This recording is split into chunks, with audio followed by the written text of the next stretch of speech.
Stephen A. Smith here giving you guys the plays of the week. We had Georgia defeat Georgia Tech in this one. Very, very good football game. We also have a national championship worth $100 at least, but that pot could definitely increase as we get closer to the national championship. We also had Michigan defeat Ohio State. Definitely been playing great football as of late. Lastly, but certainly not least, we had USC go into UCLA and run them completely out of the building, forcing their head coach to quit. With this interview, hope you guys enjoyed. Peace. What's going on? Stephen A. Smith here. Just want to congratulate you on the big win against UCLA. I mean, this is a team that beat, TCU football team 98-0 leading up into this football game. I just want to know, were you a little bit nervous going up into this matchup? What was your thoughts? How do you feel in regards to the way your team finished this football game? And I mean, this was a very meaningful football game. This game right here was for the Pac-12 and the opportunity for USC to get into the college football playoffs, man. I mean, it was a huge win. Just what's your thoughts about the game? And I appreciate it. Good luck. I mean, honestly, man, if we're being quite honest, after he put up those 98 points versus TCU, basically Evan, the former coach of the UCLA Bruins, he pretty much took the bitch's way out. He was going to get penalized the first time in 8 fucking seasons, after using the playbook that, isn't assigned to UCLA, after taking cornerbacks and changing them to middle linebackers and changing them to defensive ends. Oh, yeah, you can definitely look at his roster and see where he was editing players, as well as other people in the league is doing the same shit. Yup, USC is blowing the whistle on you Spygate motherfuckers. He didn't want to face the penalty, and he definitely didn't want to face a red-hot USC team. So he left. He left the league. We went out there, the highest-rated team in the GSS FSL College Football League, 95 rated. We whooped their ass. Now hopefully that was enough to get us in the Pac-12 championship for the first time in 8 seasons. And, if we do the damn thing, we can get to the playoffs. Huh. It makes some noise. With all you 5-star, 4-star recruiting boys. You know what I'm saying? But, yeah, man, he left like a bitch. He didn't want to face his penalty. Unlike former Alabama user, Mob, man got suspended. Man's quarterback, a wide receiver got suspended 4 games. Hell, we even refused to get a ball back to UCLA one game. Because we went for it on 4th and 3 instead of 4th and 2. We got penalized the following year against the motherfucker. Texas A&M got penalized against Oklahoma. I mean, the list is long. The list is long that the commissioner brought the fucking hammer down on certain people. But when it came to certain other people, he didn't.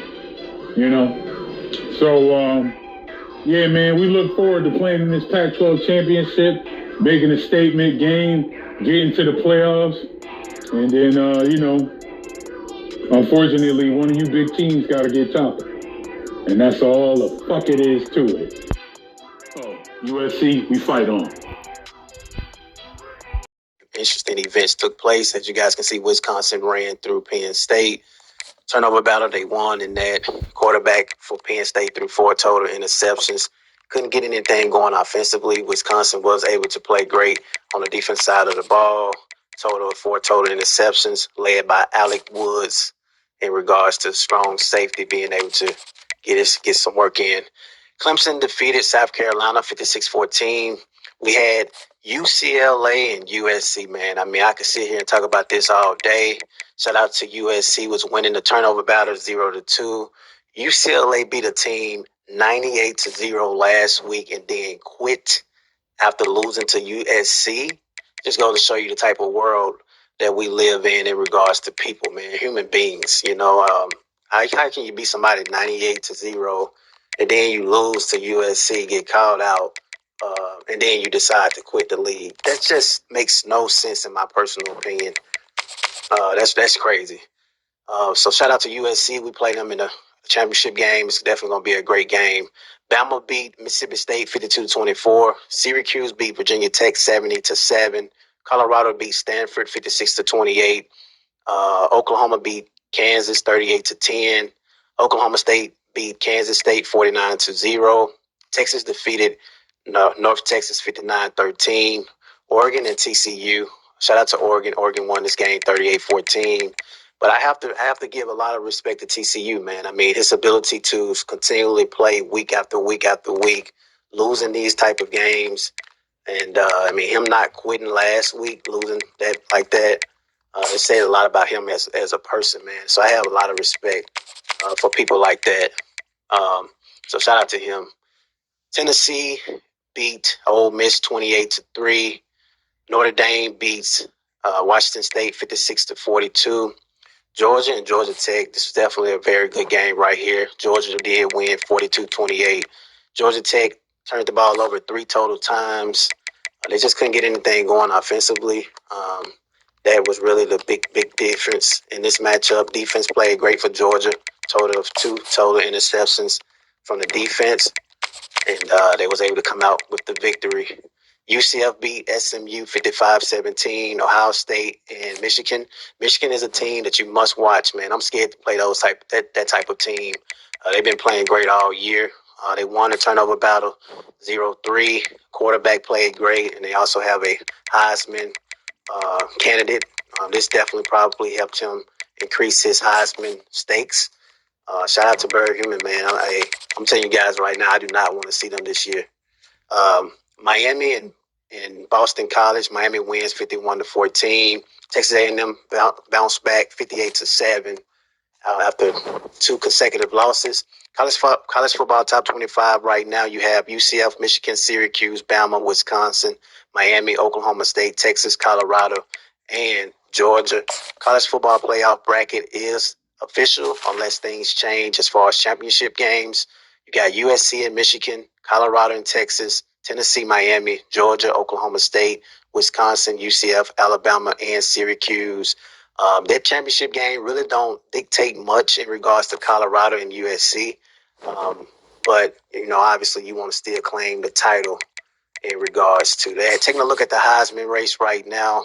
Heisman race, we had Davis O'Call, Jane Ramirez, Dalton Shelley, Tim McElroy, and Marvin Lincoln moved down in the Heisman race. We know the recruiting pretty much is still the same. Let's take a look at the standings. Standings right now. At AXCC, you got Syracuse and Miami. American, Charlotte. Big 12, you have UCF and Oklahoma State. Big 10, you got Wisconsin and Michigan. CUSA, you got Cincinnati, Liberty.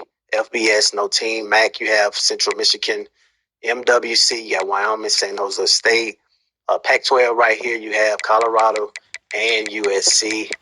This game definitely is going to dictate what happens with the computer, because if one of us loses, I'm thinking UCLA, the computer team, will get in there. SEC right now, you have Alabama, Auburn, Tennessee potentially, and then in the Sun Belt, you have Marshall in regards to that. Taking a look at the games of the week, then we get up out of here. Actually, we can do the whole entire. Yeah, let's take the games of the week. Wisconsin and Michigan. Woo. Man, it's going to be a very good game. I'm going to go with Michigan. As I said before, Michigan has been playing very, very good football as of late. Oklahoma State and UCF, man, I'm going to go Oklahoma State, and I'm going to go upset alert in this one. It's definitely going to be a very good game. UCF is a team that did beat Texas A&M. Oklahoma State is a team beat Texas A&M. So, I mean, it's definitely going to be a scratch and call type of game. Syracuse and Miami, I'm going to take Miami. I feel like experience is going to play a big role into this one. Miami is a 3-time champion, and he know what it's like to play in the big games. Syracuse, so far, I haven't been able to win big games, but they definitely going to be a team to watch. Colorado and USC, I'm going to go Colorado, but I'm not going to overlook USC as they had a big win against UCLA to cause that upset and then force him to quit after. So we definitely ain't going to overlook him. Award winners, so we're going to go ahead and add this to the video for those that want to see. Player of the Year, you had David Sokol from UCF. He was able to have Player of the Year. Head Coach of the Year, we went with Charlotte. Best quarterback, you have Rico Treggs, David Sokol. Best defensive back, you had Bryce Thompson. Best running back, Dalton Shelley. Best wide receiver, Marvin Lincoln. He did play great all year. Best Lombardi Award went to David Sokol. United Golden Arm Award went to Walt Post. Best defensive end went for David Sokol. Best interior lineman, you have Emil Cotu. Best tight end you have is UCF Gerald Clinton. Browse Award, you have Willie Franklin. Best linebacker, you have your Louis Groza Award goes to Devin Lay. Best punter, Marcus Chanel. And best returner went to Brian Hargrave.